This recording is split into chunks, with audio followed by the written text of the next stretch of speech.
the questions back to table 1. Starting over at table 1, this time I will be addressing candidate Paul Hoffman to get us started. Fine arts classes, such as music, theater, and art programs, are sometimes the first to take a hit when budgets are cut. How would you, if elected, support the fine arts in the Harlem School District, both financially and also socially? Fine arts is, I'm not a musician or have done fine arts as an engineering background, but I have lots of family members that are in it, and it's very important to our whole side of life. So just as sports are very important to train us in addition to academics, so music, the different fine arts are needed for the total human experience. So funding and budget priorities have to be discussed as a board. I think as part of my experience, there's multiple competing requirements in a budget, and so it has to be balanced. Perhaps a certain percentage reduction across the board for different departments. But yeah, it is a budget balancing act and negotiation at the board level. My approach would be to listen. This is to really understand what's needed by the fine arts department as a singular department.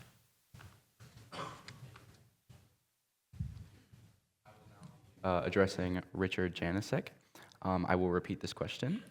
Fine arts classes, such as music, theater, and art programs, are sometimes the first to take a hit when budgets are cut.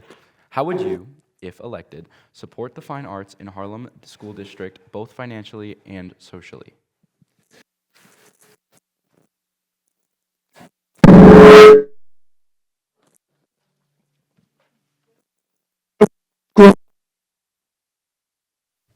So I had to play football. But I had no fine arts expertise whatsoever, no talent. But I had a music teacher approach me and say, "We need you in our next play." I was in Little Abner. And so I was an athlete and I was a member of theater. I've always felt like co-curricular and extracurricular activities are so important because there are things learned and taught after school in those activities that cannot be duplicated in a textbook. You have to live them.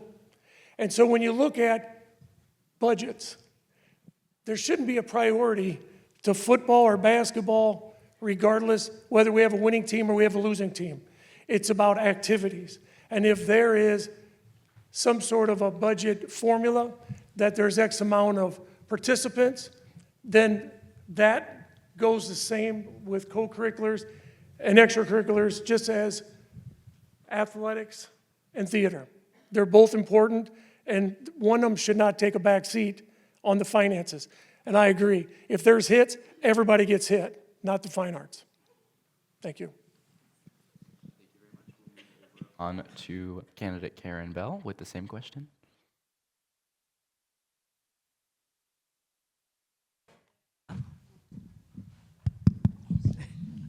I should say, I believe that fine arts are so very necessary. When my daughters were small, they did ballet before at Rockford Dance Company. They also took music lessons, violin music lessons, the Suzuki method at Rockford University, at Rockford College at that time. So I know how critical it is. And most students can learn through music, if not on the academic side, because our minds work different. So as far as the budget is concerned, I think that it's critical, as they were saying, to share the budget with other activities. But I don't see cutting it because it is fine arts, because fine arts is critically important to every student and those who are gifted in that area as well, too.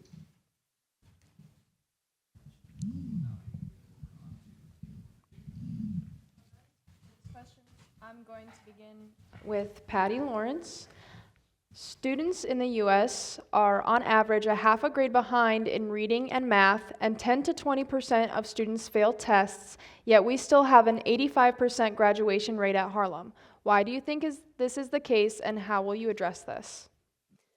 Well, I think academically, COVID has really put a lot of schools behind the 8 ball, and we were able to secure some COVID funding, which did help with tutoring and assistance for the students during that period. Is it enough? No. Were we behind before COVID? Yes. I think it's important to realize that the graduation rate that everyone looks at is to understand that that is actually the students that start in kindergarten, do they graduate from the same school district? So it's not, we had these students start their senior year and only this many graduated. It's actually they start tracking it in kindergarten and how many of those kindergartners. And as everyone knows, Harlem is a transient district. We do have a lot of students moving in and out of the district with the apartment buildings and things like that. So I think it's important for us to stay focused, to really take a look at the curriculum that we're teaching and to continue funding for tutoring and additional help for the students that we do have to get them caught up. I know that it's always an option to have students come out one-on-one, which, every student learns differently. Some people can look at a video and learn, some people like to be hands-on, and some people like to read it in a book. So as educators in the district, we really need to reach the students where they are. So depending on how they learn is what we need to really use to help catch them up and keep them hopefully up to standards. So I think that's the important thing, is just providing, as much education and opportunities for learning that we can for all students. All right, we'll move down to Katie Littlefield. Same question for you. Would you repeat the question so I make sure I answer it? Okay. Students in the U.S. are on average a half a grade behind in reading and math, and 10 to 20% of students fail tests, yet we still have an 85% graduation rate at Harlem. Why do you think this is the case, and how will you address this? Yeah, I think you have some national averages there. I think when you address education, there's nothing that's a slam dunk. We all wish there was such a thing as a slam dunk when it comes to graduation rates, when it comes to raising the bar. But I do, as far as academically, I do think, though, that is partnering with families is a crucial part of that, because when families are invested in their children's education, the children do much better.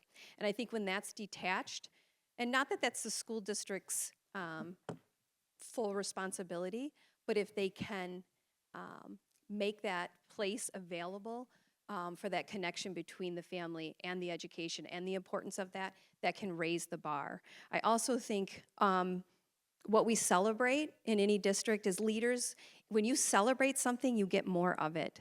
So I think really celebrating the successes that teachers are having throughout the district, where they are reaching and impacting students that are struggling, that needs to be replicated, that needs to be looked at, celebrated, and replicated over and over and over. Sure, we can get new curriculum, sure, we can have new ideas, but sticking with things that we see that are working needs to be done over and over and over and over. We don't need to reinvent the wheel. And I also think messaging is huge, getting students to school and all of that. So there's a lot of things that you can put in play there, but that's some of my thoughts. Okay, we will now go on to Diane McKinney. Would you like me to restate the question, or are you ready? Okay. As an educator and working in the classroom, I know how hard it is to reach every single kid. But my goal was that I had to find out where they were lacking and what skills they were lacking. I had to figure out the individual educational point for them. So I had to look at their reading ability, I had to figure out where they were, and I had to address some of the concerns. Maybe it was comprehension, maybe it was vocabulary, and trying to reteach that in a certain way so that they would grasp that information. It's very hard to say that we only have an 85% graduation level. I'm proud of that, and I'm thinking every teacher in this building or anybody working in this community would feel thrilled about that. I know there's got to be improvement. Improvement in every school district. We're trying our hardest, and these teachers are putting forth their mighty all, and I appreciate that. And I really, really want to make sure that the kids have every opportunity they can. Parent contact is really important. If we're struggling and they're having a hard time learning, then we are available wonderful for after-school tutoring or before-school tutoring. I never had a problem with that. I always wanted to be there for those kids. So we could work something out with the parent. We could work something out with maybe a reading specialist. Maybe they can get a little bit more opportunities to give me or other teachers a little bit more of a different curriculum to meet those standards for those kids. All right. Now, the same question will be directed to Diana Johnson. Do you want me to restate, or are you ready? Yes, if you could restate it, please. Okay.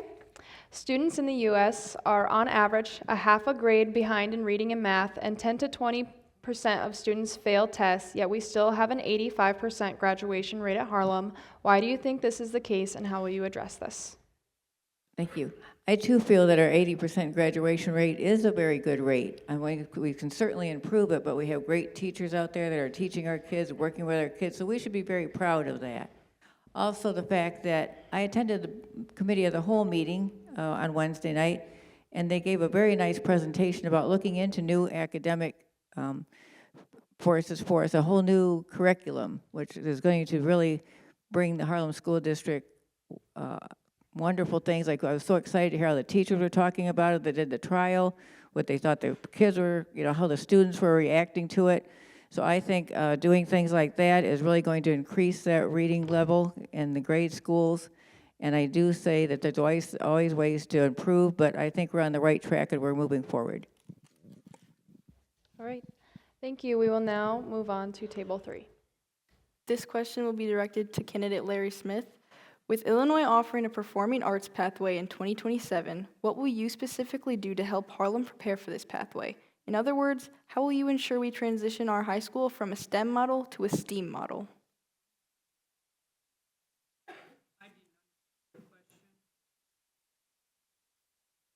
Could you repeat the question, please? With Illinois offering a performing arts pathway in 2027, what will you specifically do to help Harlem prepare for this pathway? In other words, how are you going to ensure we transition our high school from a STEM model to a STEAM model? Oh, okay, I got you. Thank you. As a school board member, we empower teachers, we empower the superintendent, we empower the principals, we empower the teachers. I'm a huge supporter of the arts. So I'm not going to put any barriers between what our administrators see as what would be the best way to position our students to have the best pathway to on a STEAM path. So I would not do anything. But I think what's important is we have to realize that we have some wonderful administrators and we have some wonderful teachers who are invested in the arts, and we just have to, as a board, continue to empower them. That next question will be directed to candidate Kurt Thompson. Would you like me to restate the question? No, I understand the question. So, one, pathways are fantastic, and I love to see them growing, and going into this area of the fine arts is excellent as well. I'm going to say there's going to be one big one that everyone's waiting for, but first off, not a lot, because our teaching staff, when it comes to theater, did anyone see the School of Rock? Amazing. If we can do that and then bring that to more students, we're on the right pathway. But we as a board, first, have not, we have approved everything that has come our way when it comes to that. There are improvements, we all know them, we're working on them. We've invested in the past 4 years, $350,000 in the room that we're all sitting in, and it's still not enough. We've got to worry about catwalks being corrected. We need to make sure the lights work without chewing gum. I joke. We got to get the LEDs things set. We have very creative staff that's making us hear this right now, that's doing amazing jobs, and we have to help support them. We can look towards budgets which are going to be tight to do that, but we're creative. Also, it takes a community. I always say it. We've got fundraisers by our amazing staff to get money for pianos, and that's amazing. There's more that we can do with the community. We're going to find funds. We have one of the best persons. I heard about finding grants and getting a full-time. We've got someone that can find grants better than anyone right now, and they're going to be able to find grants to do this. I think this is awesome. I think we need a bigger focus on our fine arts, and I'm glad we're going in that direction, and I will push for the board to make that even better. Thank you. Thank you. That same question will be directed to candidate Evelyn Meeks. Okay, piggybacking off everybody else, I was in arts when I was in school, and I know what it means to the students. This is something that we truly need, and we believe in it. Our administrators, our teachers, staff, they work hard to try to do the best things for our students. And one thing I know that when you're in arts, that does help you to be able to function in school and to function in life. I played the violin when I was in school. I played the piano. I was in plays. I was in theater. And I loved it. And if I could go back and do it again, I would do it. So I'm telling you now, we will go above and beyond to make sure this program continue to grow and be successful. And I appreciate each and every one of you every year that continue to be involved in it.